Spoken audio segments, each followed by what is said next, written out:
ومن طاعتك ما تبلغنا به جنتك ومن اليقين ما تهون به علينا مصائب الدنيا ومتعنا اللهم بأسماعنا وأبصارنا وقواتنا ما أبقيتنا واجعله الوارث منا واجعل ثأرنا على من ظلمنا وانصرنا على من عادانا ولا تجعل مصيبتنا في ديننا ولا تجعل الدنيا أكبر همنا ولا مبلغ علمنا ولا إلى النار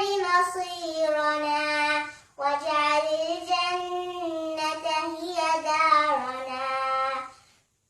اللهم أصلح لنا ديننا الذي هو عصمة أمرنا وأصلح لنا دنيانا التي فيها معاشنا وأصلح لنا آخرتنا التي فيها معادنا واجعل الحياة زيادة لنا في كل خير واجعل الموت راحة لنا من كل شر. اللهم إنا نسألك فعل الخيرات وترك المنكرات وحب المساكين وأن تغفر لنا وترحمنا وإذا أردت فتنة في قوم فتوفنا غير مفتونين ونسألك حبك وحب من يحبك وحب عمل يقربنا إلى حبك يا رب العالمين.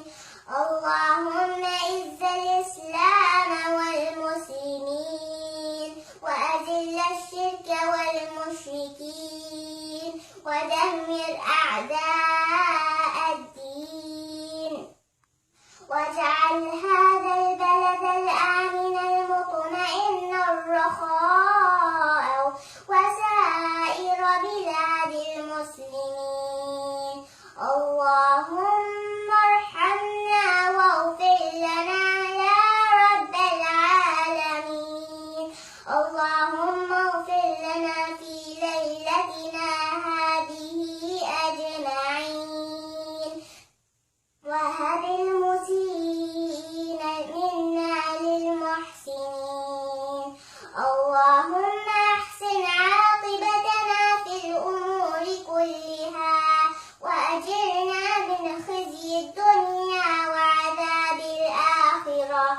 اللهم إنا نسألك إيمانا كاملا ويقينا صادقا وقلبا خاشعا ولسانا ذاكرا وتوبة نصوحا وتوبة قبل الموت وراحة عند الموت والعفو عند الحساب ونسألك الجنة نعيمها ونعوذ بك من النار يا رب العالمين. اللهم إنا نسألك موجبات رحمتك وعزائم مغفرتك والغنيمة من كل بر والسلامة من كل إثم والفوز بالجنة والنجاة من النار يا ذا الجلال والإكرام. اللهم اغفر لجميع موتى المسلمين الذين شهدوا لك بالوحدانية ولنبيك بالرسالة وماتوا على ذلك. اللهم اغفر لهم وارحمهم وعافهم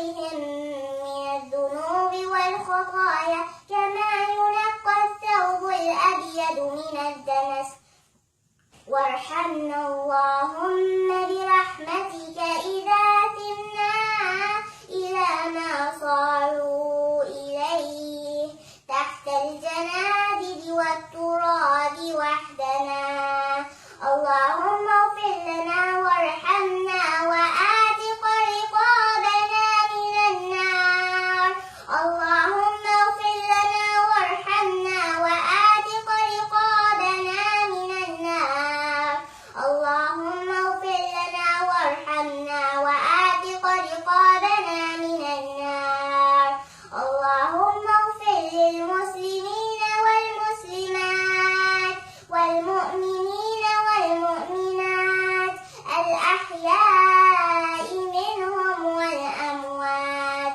برحمتك يا أرحم الراحمين اللهم إنك عفو تحب العفو